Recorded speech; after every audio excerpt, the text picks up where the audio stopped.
jsi krásná, má milá, jak jsi krásná. Tvůj zrak se třpytí jako holoubci ve stínu závoje. Tvé vlasy jsou jako stádo koziček, které se vlní svahy gileádskými. Tvé zuby jsou jako ovce před stříží, když vyšly z koupadla a všechny budou míti dvojčátka a neplodná z nich není ani jediná. Jak karmínová šňůrka jsou tvé rty a ústa tvá jsou spanilá. Tvá skráň je prasklý granátový plot ve stínu závoje. Jako věž Dávídova je tvá šíj s ochozy kolem a 1000 štítů na ní zavěšeno a vesměs štítů rytířských. Tvá ňadra jsou jako 2 mláďátka, dvojčátka gazelí, která se pasou v lilích.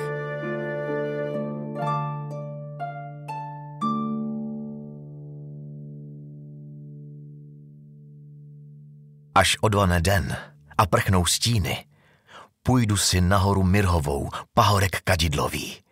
Vše na tobě je krásné, milá má, a není poskvrny na tobě.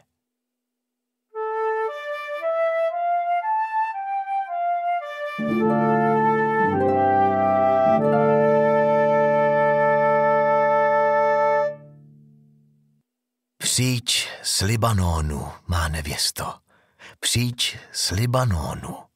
Sestup z vrcholku Amány, z vrcholku Seníru a Chermónu, ze slůjí lvů, z hor Pardálů. Uzmula si mé srdce, sestro nevěsto, uzmula si je jedním pohledem, jen pouhým amuletem na šíji. Co krásnějšího nad tvé milování, sestro má nevěsto, oč lepší nad víno je milování tvé. Vůně tvých olejů nad všechny balzámy. Rty tvoje rosí med, má nevěsto, a s mlékem med je pod tvým jazykem. A vůně tvého šatu je vůně Libanonu. Zahrado zavřená, má sestro nevěsto, zahrado zavřená, pramení zapečetěný. Tvůj klín je sad granátovníků a v něm vzácné ovoce, héna i nard. Nard i šajrán, puškvorec i skořice se všemi stromy kadidlovými, mirha a aloe se všemi nejlepšími z balzámů. Prameni zahradní, studno vody živé tekoucí z Libanonu.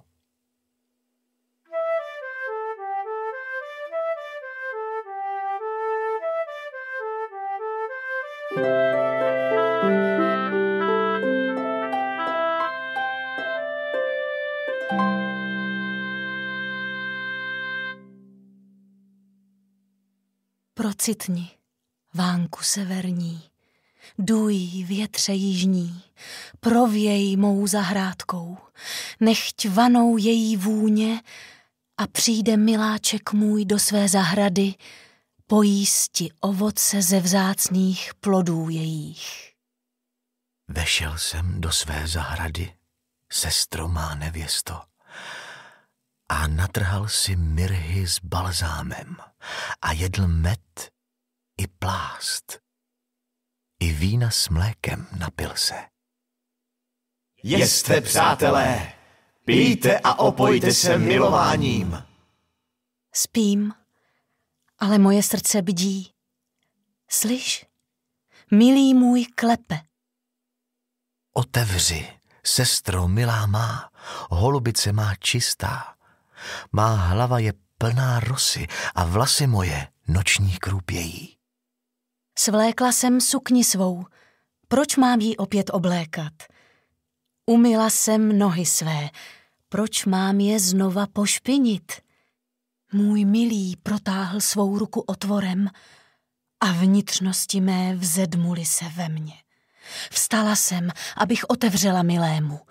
V tom z mých rukou mirha odkapává, i z mých prstů mirha rozetřená na rukojeti závory. Otevřela jsem milému, však miláček můj uhnul a je pryč. Hrdlo se mi sevřelo, když mizel. Hledala jsem ho, ale nenašla. Volala jsem ho, ale neozval se. Našli mne hlídky obcházející po městě. Zbili mě, stloukli mě a přehoz strhli mi hlídači hradeb.